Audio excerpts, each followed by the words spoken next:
Assalamualaikum warahmatullahi wabarakatuh.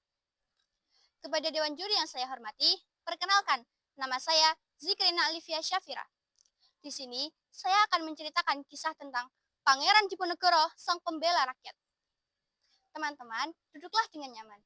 Kali ini, kita akan mendengarkan kisah seorang pahlawan besar Indonesia. Seorang bangsawan yang hidup sederhana, mencintai rakyatnya, dan tidak takut untuk menantang penjajah. Namanya adalah Pangeran Diponegoro.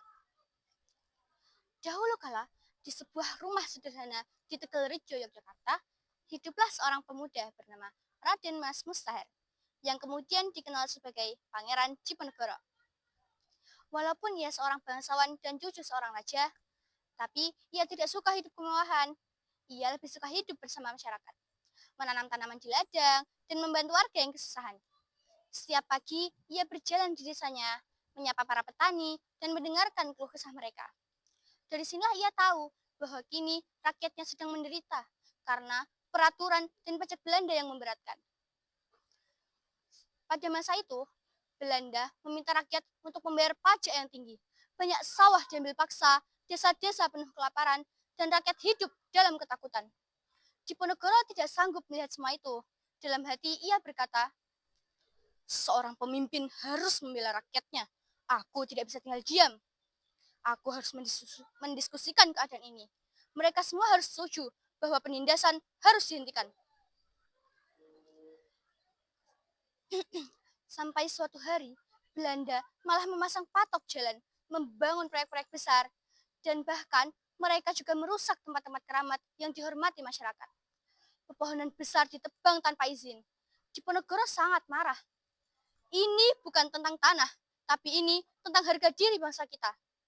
Ia pun mengambil tombak warisan leluhurnya, duduk sejenak sambil berdoa, lalu berkata, mulai hari ini, aku akan memimpin perlawanan melawan penjajah. Ucapannya terdengar seperti petir yang membelah langit, menandai dimulainya perang Diponegoro, perang terbesar di Pulau Jawa pada masa itu. Begitu perang dimulai, seluruh rakyat dari berbagai desa ikut bergabung. Mereka adalah petani, santri, ulama, dan rakyat biasa yang ingin negerinya merdeka. Diponegoro menjadi panglima yang luar biasa. Ia tidak hanya gagah, tapi ia juga cerdas, hingga ia mengetahui jalan-jalan kecil di hutan, pegunungan, lembah. Kini, strateginya hingga membuat Belanda kewalahan. Setiap malam sebelum perang, ia selalu mengumpulkan pasukannya. Ia berkata, kita berjuang bukan untuk kekuasaan, tapi untuk keadilan, untuk negeri ini, dan untuk masa depan yang merdeka. Pasukannya menjawab dengan semangat, Allahu Akbar, Allahu Akbar. Perang pun terjadi di berbagai daerah, seperti Magelang, Yogyakarta, Kedu, dan pegunungan-pegunungan yang sulit dijangkau. Belanda pun merasa kesulitan dengan gerilya Diponegoro. Di tengah perang, Diponegoro tidak pernah melupakan nilai agama. Ia selalu berdoa dan memohon perlindungan kepada Allah sebelum bertempur. Ia juga sangat menghormati para ulama. Ia percaya bahwa setiap perjuangan memiliki harga dan kebebasan harus diperjuangkan dengan keteguhan hati. 5 tahun telah berlalu. Belanda mulai kehabisan tenaga dan biaya. Mereka lalu menggunakan cara yang licik, yaitu mengajak Diponegoro untuk berunding di Magelang.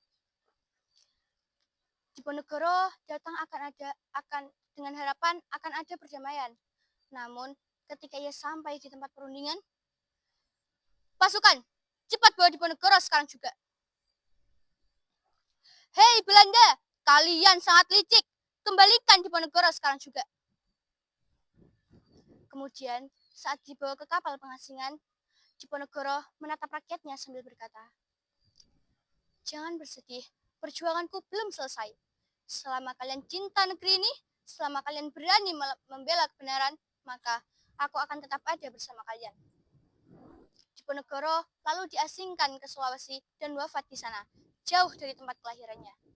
Namun, semangatnya tidak akan pernah padam. Kini, Pangeran Diponegoro dikenal sebagai pahlawan nasional terbesar Indonesia. Meski begitu, kita sebagai warga negara Indonesia tetap harus melanjutkan perjuangannya yang luar biasa.